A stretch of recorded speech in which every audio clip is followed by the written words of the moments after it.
नमस्कार दोस्तों, मैं सोनू गहलोत। मेरे चैनल क्लास में आप सभी का स्वागत है। दोस्तों, हमारा टॉपिक चल रहा था बेसिक से ही, और कल टेक्निकल प्रॉब्लम के कारण कल वीडियो रुक गई थी, इसलिए कम्प्लीटली वीडियो आपकी पूरी नहीं हो पाई। ठीक है, तो आज जहाँ कल वीडियो रुकी थी आपकी, कल हम वहीं से स्टार्ट करेंगे। ठीक है, हम कला और चित्रकला को पढ़ रहे हैं, जो हमारा मेन बेस स्टार्ट होता है। कल हम आ गए थे ललित कलाओं पर।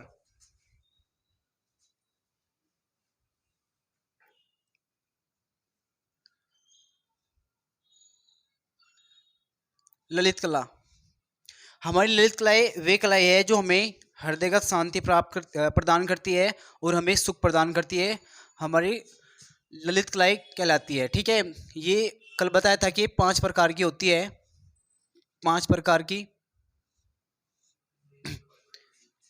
जिसपे नंबर 1 पे आपकी आती है काव्य कला। काव्य कला। नंबर 2 पे आपकी आती है संगीत कला। संगीत कला। नंबर 3 पे आपकी आती है चित्रकला।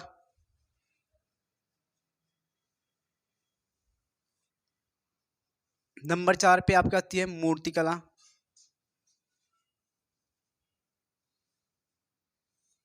और नंबर 5 पे आती है आपकी स्थापत्य कला।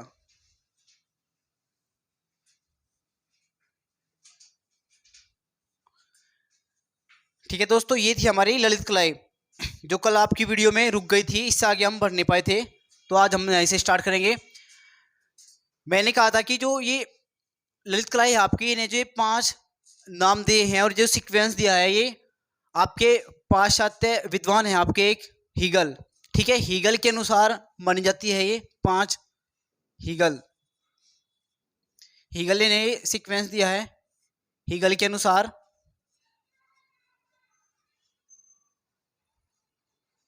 हीगल के अनुसार हीगल ने जो आपकी काव्य कला है, काव्य कला को उच्च श्रेणी की माना है। उच्च श्रेणी की। और जो आपकी स्थापत्य कला है, स्थापत्य कला को हम वास्तुकला भी कहते हैं। ये भी डिफाइन किया था, वास्तुकला,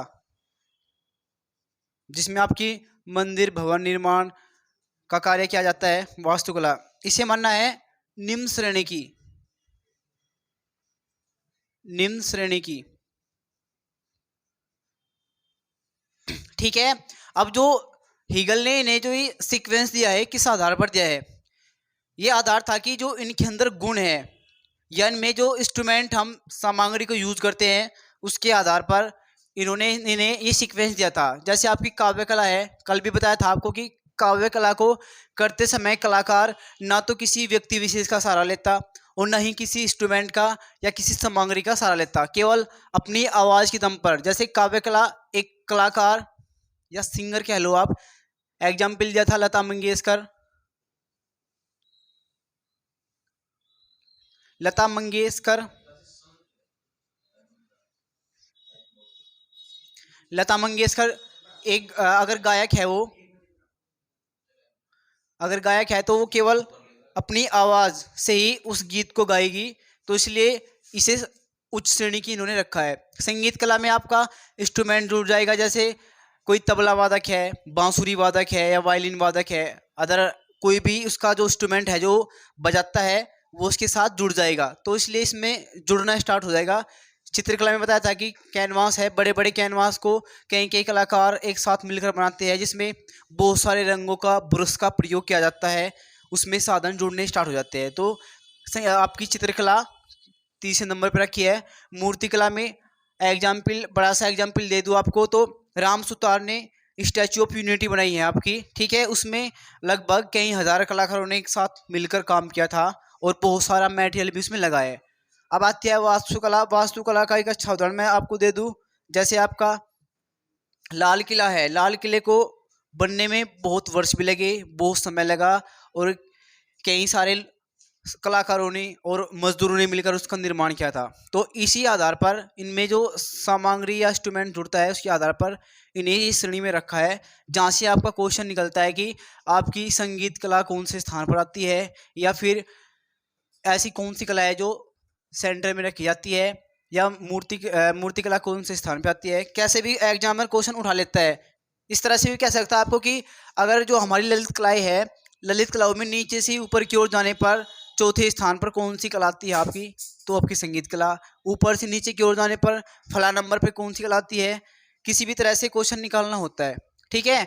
इसके बाद व्यवसायिक कलाएं बताई थी मैंने कि व्यवसायिक कलाएं वे कला है जिनसे हम अपनी आवश्यकताओं की पूर्ति करते हैं, धन की प्राप्ति करते हैं, वे आपकी व्यवसायिक कला थी।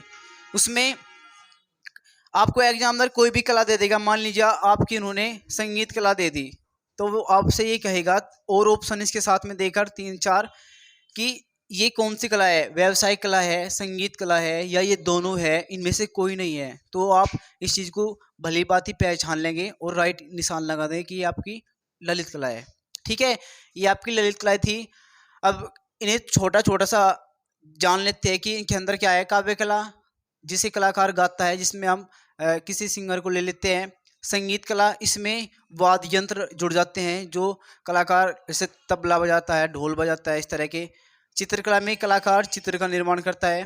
मूर्ति कला में कलाकार भव्य मूर्तियों का निर्माण करता है। और स्थापत्य कला के अंतर्गत आपकी वास्तुकला, भवन निर्माण कला आ जाती है। ये थी आपकी ललित कलाएं। ठीक है, अब चलते हैं, आगे बढ़ते हैं हम, क्योंकि ये तो हमारी कलाएं थी। अभी कला से और क्वेश्चन बचते हैं आपके।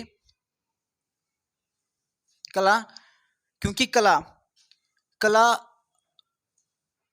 कला वर्ड जो है बहुत ही, वैसे तो 2 शब्दों का है कला, लेकिन बहुत बड़ा है, क्योंकि कला हर विषयों की जननी है। क्या है कला? कला हर विषय की जननी है। कला हर विषय की जननी है, हर विषय की जननी है, ऐसा कहा जाता है। ठीक है, कि कला हर विषय की जननी है, हर चीज़ यहाँ से निकली है। अगर जीवन में से हम कला को ख़त्म कर दे तो हमारे पास कुछ नहीं बचता। ठीक है, इसलिए कला को हर विषय की जननी कहा गया है। अब कला से बहुत सारे क्वेश्चन निकलते हैं। कला 2 प्रकार की होती है, ललित कला और वास्तुकला, सॉरी, ललित कला और उपयोगी कला। ठीक है, अब क्वेश्चन निकलता है कि जो कला शब्द है, कला शब्द का प्रयोग सबसे पहले कहाँ हुआ है? कला शब्द का प्रयोग सबसे पहले कहाँ हुआ है? तो सबसे पहले कला शब्द का प्रयोग, कला शब्द का प्रयोग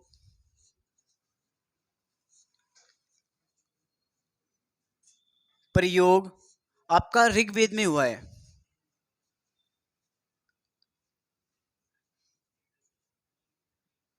ऋग्वेद में, ठीक है, ऋग्वेद में हुआ है। मोस्टली आपको क्वेश्चन उठा जाता है ऐसे बहुत ज़्यादा कि जो कला शब्द है, कला शब्द का प्रयोग सबसे पहले कहाँ हुआ है? तो ऋग्वेद में आपका सबसे पहले कला का प्रयोग हुआ है। ये आपका 1 नंबर का क्वेश्चन है। ठीक है, अब एक क्वेश्चन आपका ये बनता है नंबर 2 कि कला का यथार्थवादी प्रयोग कहाँ हुआ है? कला का यथार्थवादी प्रयोग, कला का यथार्थवादी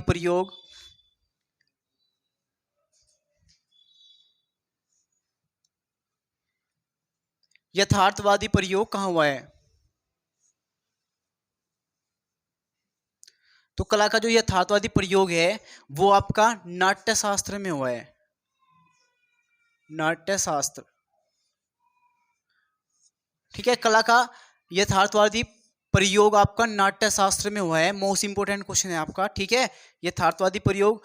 अब जो नाट्य शास्त्र है आपका, इसके लेखक कौन है? इसके लेखक है आपके भरत मुनि। भरत मुनि जो भारत के भरत मुनि है। ठीक है, भरत मुनि है जो भारत के प्रथम सौंदर्य शास्त्री है। कौन है भरत मुनि? भरत मुनि आपके प्रथम सौंदर्य शास्त्री है। प्रथम सौंदर्य शास्त्री आपके माने जाते हैं। ठीक है, जिसमें जो नाट्य शास्त्र है, नाट्य शास्त्र में इन्होंने 8 रसों की चर्चा की है या वर्णन किया है। ठीक है, ठीक है, नाट्य शास्त्र में इन्होंने क्या किया है, 8 रसों की चर्चा की है या वर्णन किया है इन्होंने अपने नाट्य शास्त्र में। ठीक है, और सबसे पहले ही कला का यथार्थवादी प्रयोग भी आपके नाट्य शास्त्र में देखने को मिलता है।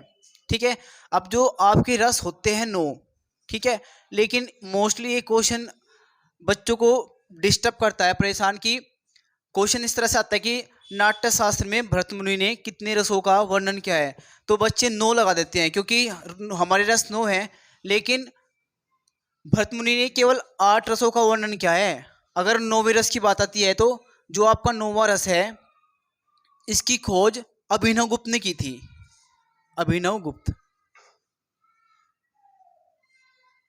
ठीक है, अभिनव गुप्त ने की थी 9वें रस की खोज।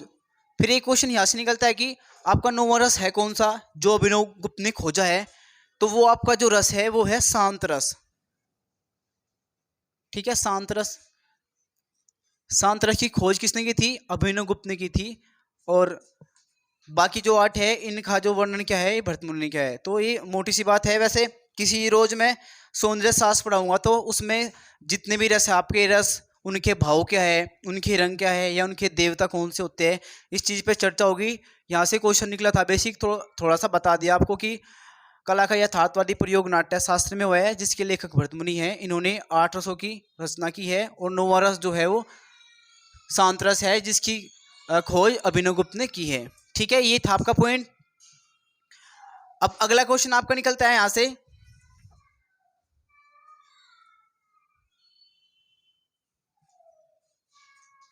कि जो ये कला है, कला किस भाषा का शब्द है। मोस्टली ये बार बार रिपीट होता है क्वेश्चन आपका जी। कला है आपका, कला किस भाषा का शब्द है, किस भाषा का शब्द है,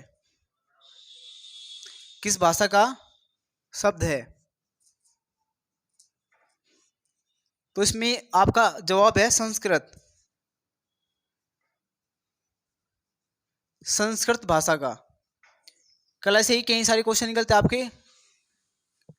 कला किस भाषा का शब्द है, तो ये संस्कृत भाषा का शब्द है। कला शब्द का सबसे पहले प्रयोग कहाँ हुआ है, आपके ऋग्वेद में हुआ है, और यथार्थवादी प्रयोग नाट्य शास्त्र में हुआ है। और कला किस भाषा का शब्द है, संस्कृत भाषा का शब्द है। इंपॉर्टेंट क्वेश्चन है ये। क्वेश्चन आपके हर साल रिपीट होते हैं बार बार। कोई भी क्वेश्चन आपको जरूर रिपीट मिला, अगले बार भी मिलेगा आने वाली परीक्षा में। तो जो अगला क्वेश्चन आपका बनता है कला से, वो ये है कि कला और शिल्प, जो आपकी कला है, कला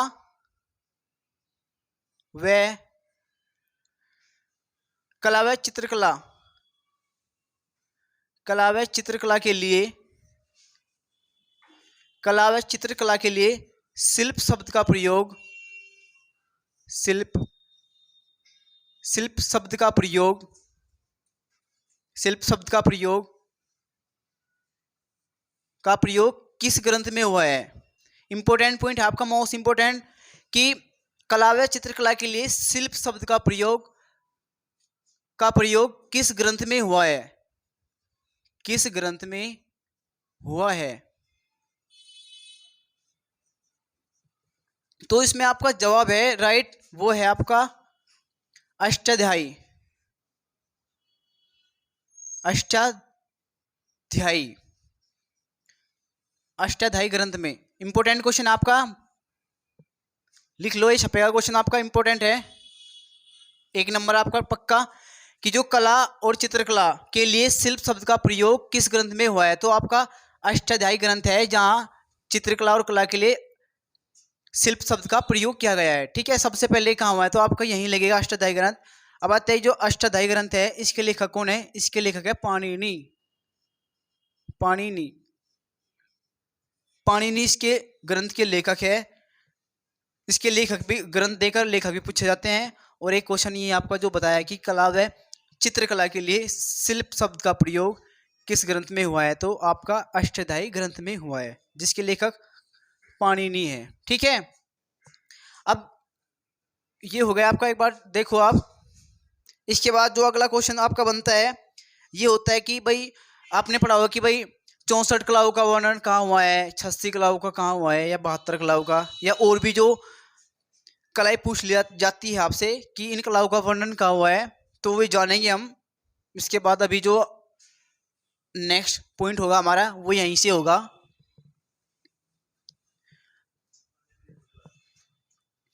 पहला पॉइंट आपका यहां से बनेगा कि जो कला है, कला का जो सबसे पहले ही बनता है आपका कि 64 कलाओं का वर्णन सबसे पहले किस ग्रंथ में हुआ है।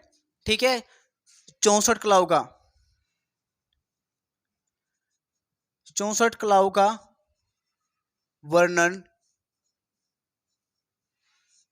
64 कलाओं का वर्णन किस ग्रंथ में हुआ है, किस ग्रंथ में हुआ है।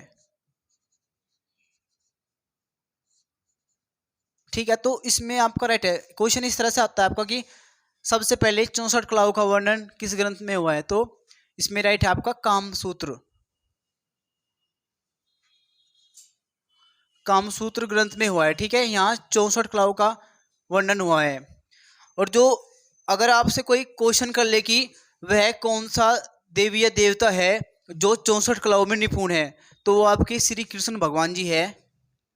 जो ये 64 कला है आपकी, अगर क्वेश्चन कर लिया जाए कि 64 कलाओं में कौन सा देवी देवता या कोई भी व्यक्ति विशेष निपुण है, तो कृष्ण भगवान, कृष्ण भगवान आपके क्या है 64 कलाओं में निपुण माने जाते हैं। इसके अलावा और कोई व्यक्ति नहीं है, केवल एकमात्र कृष्ण भगवान ऐसे है जो 64 कलाओं में निपुण है। ठीक है, अब आते हैं टॉपिक पर ये अपने कि जो कामसूत्र है, कामसूत्र के लेखक कौन है आपके, वात्स्यायन, वात्स्यायन, वात्स्यायन। वात्स्यायन के दो प्रमुख ग्रंथ है, एक तो आपका कामसूत्र हो गया और नंबर 2 है आपका न्यायभास, न्यायभास।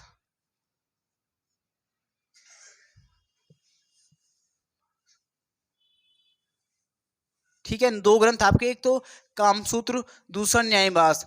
ठीक है, कामसूत्र के लेखक कौन है, वात्स्यायन, जिसमें 64 कलाओं का वर्णन किया गया है। अब जो कामसूत्र है आपका, यहाँ से क्वेश्चन निकलता है आपका कि एक तो पूछा जाता है कि जो कामसूत्र है, कामसूत्र में चित्रकला शब्द का या चित्रकला को कौन से स्थान पर रखा गया है। तो जो आपकी चित्रकला है आपके कामसूत्र में, चित्रकला, चित्रकला को चौथे स्थान पर रखा गया है, चौथे स्थान पर, चौथे स्थान पर रखा गया है। बार बार रिपीट करता है क्वेश्चन कि चित्रकला को किस स्थान पर 64 कलाओं में रखा गया है, तो चौथे स्थान पर रखा गया है। ठीक है, अब एक क्वेश्चन ये होता है कि जो आपकी 64 कलाएं हैं, ये 64 कलाओं में 64वें स्थान पर कौन सी कला है। तो जो आपका 64वां स्थान है, 64वें स्थान पर,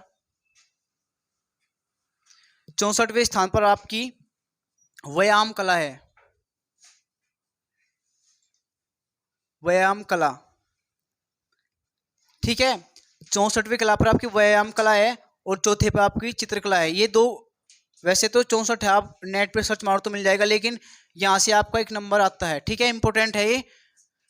अब इसके बाद चलते हैं कि एक क्वेश्चन आपको ये आता है कि किस ग्रंथ में 72 कलाओं का वर्णन किया गया है। 72 कलाओं का, 72 कलाओं का वर्णन कहाँ किया गया आपका, 72 कलाओं का वर्णन, 72 कलाओं का वर्णन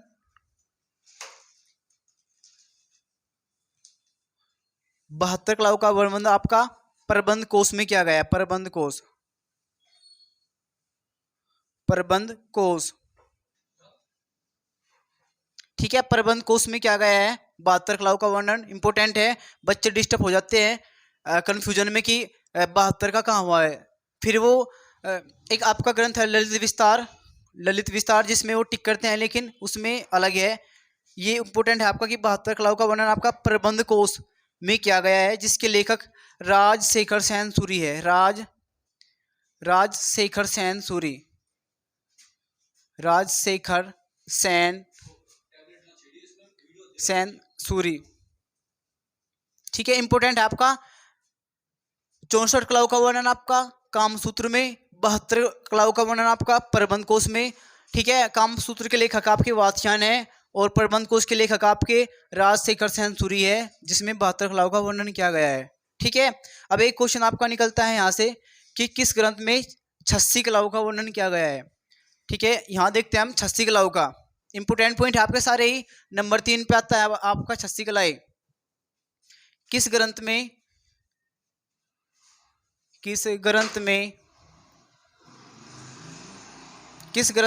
86 कलाओं का वर्णन हुआ है? 86 कलाओं का, 86 कलाओं का वर्णन हुआ है, 86 कलाओं का वर्णन हुआ है। ये आपके है ललित विस्तार। इसका जवाब है आपका ललित विस्तार, ललित विस्तार, ललित विस्तार। ठीक है, जो ललित विस्तार है 86 कलाओं का वर्णन किया गया है और इसके लेखक है आपके बुद्धघोष। मोस्टली है आपका कलाएं और इनके बुद्धघोष, बुद्धघोष। ठीक है, ये जो आपके लेखक है या ये कलाएं हैं, ये आपकी इंपोर्टेंट है क्योंकि यहीं से एग्जामिनर क्वेश्चन उठाता है आपका। ठीक है, 72 कला और 86 कला में बच्चे बहुत कंफ्यूजन हो जाते हैं कि कहाँ कितनी कलाओं का वर्णन हुआ है। तो 86 कला आपकी ललित विस्तार में है, जिसके लेखक बुद्धघोष है। ठीक है, बुद्धघोष। और यहाँ पर प्रबंध कोश है, इसके लेखक है राजशेखर सेन सूरी। अब एक पॉइंट हो रहा है आपका कि वो क्वेश्चन इस तरह से निकलता है आपका कि 350 कलाओं का वर्णन किस ग्रंथ में हुआ है। ठीक है, 350 कलाओं का वर्णन किस ग्रंथ में हुआ है, वो रब करते हैं दोस्तों से। आगे देखते हैं कि किस ग्रंथ में आपकी 350 कलाओं का वर्णन हुआ है और वह ग्रंथ कौन सा है और उसके लेखक कौन है। नंबर 4 है आपका, ये है आपका क्वेश्चन कि किस ग्रंथ में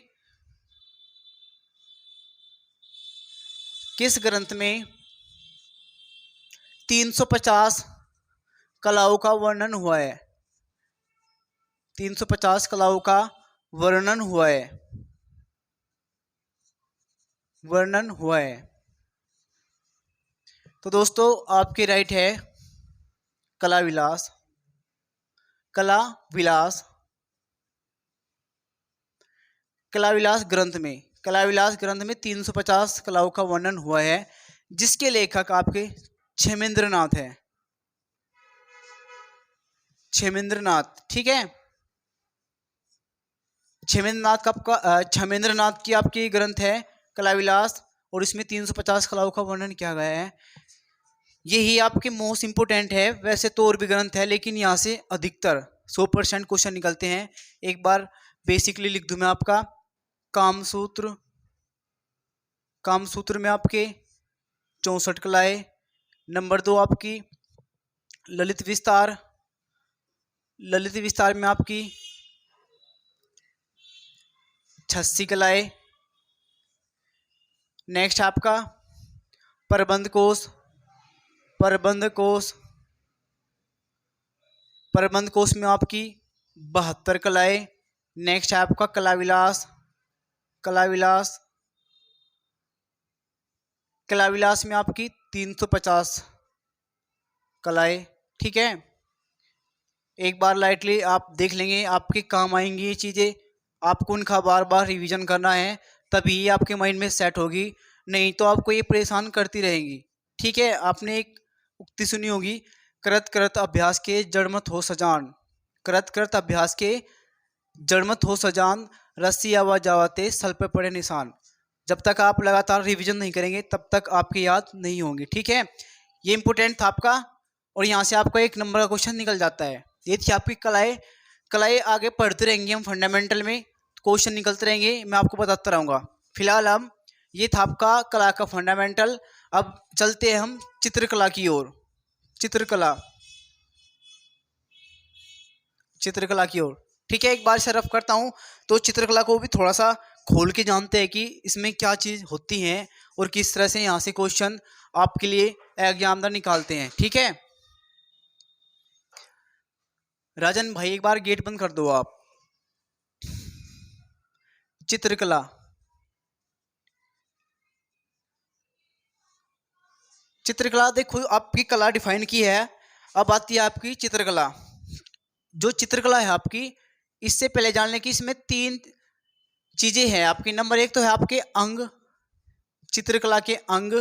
नंबर 2 चित्रकला के तत्व। और नंबर 3 चित्रकला के सिद्धांत। चित्रकला के सिद्धांत। पहली मेन बात की जो ये भी आपके हैं चित्रकला के अंग, तत्व और सिद्धांत, ये 6 होते हैं। यहाँ से ही आपका क्वेश्चन बनना स्टार्ट हो जाता है, ठीक है, कि चित्रकला के अंग कितने होते हैं, तत्व कितने होते हैं, सिद्धांत आपके कितने होते हैं।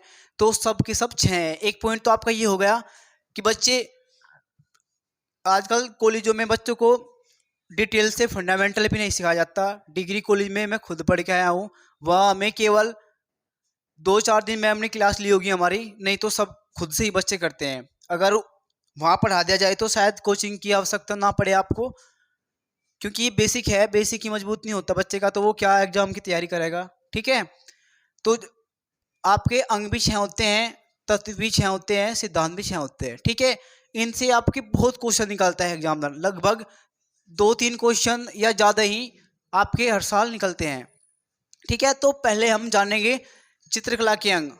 अगर आप कोई छात्र अच्छा कलाकार बनना चाहता है तो आपको इन तत्वों का, अंगों का, सिद्धांतों का बड़ी गहराई से अध्ययन करना होगा अगर आपको एक अच्छा कलाकार बनना है। क्योंकि अगर आपने ये चीज़ जान ली तो आपके अंदर कलाकार के जो गुण हैं वो फूट फूट कर बाहर निकलने लगेंगे और वो आपकी कलाकृति में आपको दिखाई देंगे। जो भी दर्शक आपकी कलाकृति को देखेगा वो भली भांति कह देगा कि हाँ आपके अंदर कुछ है, ठीक है। तो जानते हैं, पहले हम लेते हैं चित्रकला के अंग क्या होते हैं या कौन कौन से होते हैं अंग।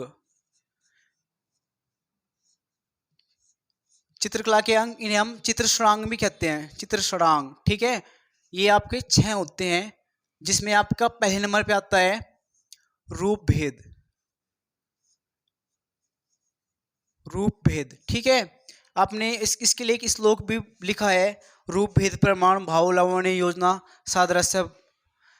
सादृश्य वर्णिका भंग इति चित्रषडांग, ठीक है। रूप भेद प्रमाण भाव लावण्य योजना सादृश्य वर्णिका इति चित्रषडांग, ये आपकी क्या है, चित्रकला के अंग है। तो आपका पहला अंग, क्वेश्चन यहीं से आता है, आपका सीक्वेंस होता है इन सभी का, और वो एग्जाम में पूछ लेता है कि आपका जो चित्रकला के अंग है उसमें तीसरे स्थान पर क्या आता है, मतलब कि रूप भेद आता है, प्रमाण आता है या क्या आता है। आपको 4 ऑप्शन मिलेंगे जिसमें से आप एक छांटोगे, ठीक है। तो पहला आपका रूप भेद होता है, ठीक है, रूप भेद। नंबर 2 आपका प्रमाण, रूप भेद प्रमाण। नंबर 3 आपका भाव। नंबर 4 आपका लावण्य योजना, लावण्य योजना, लावण्य योजना। नंबर 5 पे आपका आता है सादृश्य, सादृश्य। नंबर 6 पे आपका होता है वर्णिका भंग, वर्णिका भंग। ये आपके क्या है, ये अंग है, ठीक है। बेसिक एक तो 6 होते हैं और ये 6 का नाम देकर आपसे ये पूछ लिया जाता है कि कौन से स्थान पर भाव आता है आपका, या कौन से स्थान पर आपका सादृश्य आता है, ठीक है। या फिर आपका कोई भी तत्व दे देगा, फिर ये क्वेश्चन होगा आपसे कि ये चित्रकला का अंग है या तत्व है, सिद्धांत है, या फिर ये ललित कला है या उपयोगी कला है।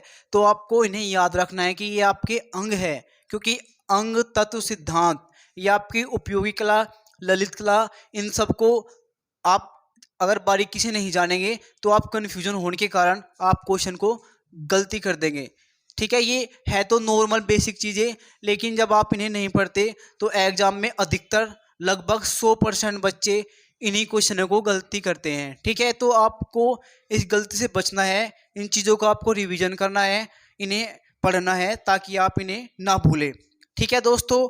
खासकर ऐसे स्टूडेंट जो बिगिनर है या जो कला को अच्छे से नहीं जानते और वो कला के क्षेत्र में कुछ अच्छा करना चाहते हैं, ऐसे ही छात्रों के कारण मुझे यूट्यूब पर आना पड़ा। नहीं तो लगभग लंबे समय से 4-5 साल हो गए पढ़ाते हुए, मेरा कोई विचार नहीं था कि मैं पढ़ाऊँ। लेकिन मेरे फ्रेंड है, कुछ दोस्त है, दूर रहते हैं काफ़ी, जिनके पास शायद मैं नहीं जा सकता, उनका रिक्वेस्ट था बहुत कि भैया आप यूट्यूब पर चैनल बनाओ और हमारी हेल्प हो जाएगी, थोड़ा हमें समझाओ। तो उनकी वजह के कारण से और आप लोगों के सहयोग से मैं यहाँ आया हूँ। तो उम्मीद है दोस्तों कि मैं आपको अच्छे से चीज़ों को सिखाऊँ, जितना मुझे आता है उससे ज़्यादा, क्योंकि मैं एक कलाकार हूँ। मुझे कला से बहुत ज़्यादा लगाव है और प्यार है, ठीक है। और मैं कला के क्षेत्र से जुड़ा भी हूँ और लिखता भी हूँ। तो 2 लाइन आप लोगों के लिए जो मेरी खुद की लिखी हुई है। एक अजब गजब सी मुस्कुराहट, एक अजब गजब सी मुस्कुराहट मेरे होठों को हर रोज छूकर गुजर जाती है। एक अजब गजब सी मुस्कुराहट मेरे होठों को हर रोज छूकर गुजर जाती है जब मैं सोचता हूँ कि मैं एक कलाकार हूँ। ठीक है दोस्तों, मैं एक कलाकार हूँ। जीवन की सबसे बड़ी खुशी मेरी यही है कि मैं एक कलाकार हूँ। और मैं यही चाहता हूँ कि मैं यही चाहता हूँ कि मैं दूसरों को जो मैंने अपने गुरुजनों से सीखा है उसे बांटूं, ताकि वो चीज़ पनपे, ये चीज़ कभी समाप्त ना हो। यहाँ यूट्यूब पे आने से मतलब मेरा पैसे कमाना नहीं है, केवल यही है कि मैं कुछ ज्ञान आपके सम्मुख रख दूं जो मैंने पाया है, ठीक है। और उम्मीद है दोस्तों आप कुछ ना कुछ सीख कर ही जाएंगे। और बार बार मेरा आपसे निवेदन यही रहता है कि मेरे चैनल को लाइक सब्सक्राइब जरूर करें और शेयर, ताकि ऐसे बच्चे जो कलाकार बनना चाहते हैं या कला के क्षेत्र में अपनी थ्योरेटिकल में भी कमाना सिखाना चाहते हैं वो मुझसे जुड़ जाएं और मुझे मतलब कि सपोर्ट करें और लंबे समय तक मेरे से जुड़े रहें। यही मेरा उद्देश्य है। और दोस्तों आप ऐसा करेंगे मुझे उम्मीद है। चलते हैं अपने टॉपिक की ओर। रूप भेद, पहले जानते हैं रूप भेद। ये तो आपका क्लियर हो गया कि ये आपके 6 अंग हो गए, कौन कौन से ये क्लियर हो गया। लेकिन इनका पोस्टमार्टम करना बहुत जरूरी है, क्योंकि डायरेक्ट ये भी आते हैं, इनका अर्थ या भाव क्या है वो भी आपसे पूछा जाता है। तो पहले तोड़ते हैं हम रूप भेद को। रूप क्या है पहले तो। रूप रूप क्या है। रूप होता है आपका किसी भी विषय वस्तु का बाह्य आवरण, रूप कहलाता है। जैसे अगर मैं किसी भी विषय वस्तु की ड्राइंग कर दूं तो आप देखते ही पहचान जाएंगे कि क्या है, ये क्या है, गिलास है। अगर मैं ना भी लिखूं तो आप नॉर्मली कह देंगे कि गिलास है। अगर मैं ऐसे सिंबल बनाऊं और ये बोल दूं कि क्या है, आप कहेंगे बॉल है, ठीक है। अगर मैं किसी का पोर्ट्रेट ड्रॉ करूं या किसी भी एनीथिंग एल्स, किसी भी आकृति को मैं ड्रॉ कर दूं तो आप उसे बता देंगे कि भाई ये गिलास, कटोरी, चाय की छाननी है या कुछ भी हो। तो आप केवल उसका बाह्य आवरण, ये क्या है, ये बाह्य आवरण है आपका। रूप बाह्य आवरण है, बनावट। क्योंकि अगर आपको 10 कोस से भी किसी भैंस का फोटो दिखाया जाए या 10 कोस से आपको ट्रेन आती हुई दिखाई जाए तो आप उसकी बाह्य आकृति को देखकर पहचान लेंगे कि ये ट्रेन है, जानवर है, पशु है या इंसान है। तो रूप क्या है, किसी भी विषय वस्तु का बाह्य आवरण ही रूप कहलाता है, ठीक है। फिर आता है भेद। भेद क्या होता है, भेद का मतलब होता है आपका अलग अलग होना, अलग अलग अलग होना। रूप क्या है, रूप है विषय वस्तु का बाह्य आवरण और भेद क्या है, अलग अलग होना। मतलब कि रूप भेद का अर्थ हो गया आपका रूप का अलग अलग होना ही रूप भेद कहलाता है। क्या, रूप का अलग अलग होना ही रूप कहलाता है। जैसे बाल्टी का अलग रूप है, पेड़ का अलग रूप है, बॉल का अलग रूप है, मतलब उनकी बनावट अलग अलग हो गई, ठीक है।